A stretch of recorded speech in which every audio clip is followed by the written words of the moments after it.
Si vous êtes mieux logé, vous enseignez pas mieux. Si votre famille est installée de manière plus confortable, vous enseignez pas mieux. Si vous profitez mieux de vos vacances, vous enseignez pas mieux. Une main unanimement méprisante pour balayer cette proposition. Vous croyez que ça va bien se passer, l'effondrement de notre système d'éducation?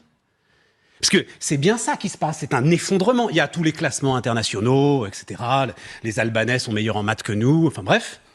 Et puis il y a, depuis 20 ans maintenant, 100 000 gamins, 15% de la classe d'âge qui disparaissent. Ils disparaissent de tout. Ils sont ni en emploi, ni en formation, ni en études, rien. Et ils disparaissent même des statistiques, puisque, en fait, passé 30 ans, on les compte plus. Ils ont disparu. On croit que ça va bien se passer. On croit qu'on peut se contenter de mesures classiques, j'en sais rien. Depuis combien de temps on entend ça, David? Dégraisser le mammouth, je sais pas quoi.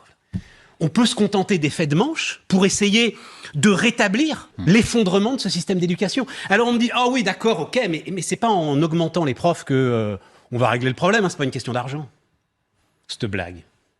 Alors d'abord, vous pouvez être sûr d'un truc, c'est que le gars qui vous dit c'est pas une question d'argent, lui, il en a de l'argent. Évidemment que c'est un problème d'argent. C'est quoi cette histoire? Si vous êtes mieux logé, vous enseignez pas mieux? Si votre famille est installée de manière plus confortable, vous enseignez pas mieux. Si vous profitez mieux de vos vacances, vous enseignez pas mieux. Et puis surtout, c'est au départ que ça se joue. Est-ce que vous savez, donc, professeur des écoles, Bac plus 5, Master 2. En fait, si vous choisissez l'enseignement, c'est le pire des salaires que vous allez avoir avec un Master 2. Vous aurez 80% de la moyenne des salaires de l'ensemble de ceux qui sortiront en même temps que vous dans une promotion de Master 2. Vous croyez qu'on a les bons profils avec ça?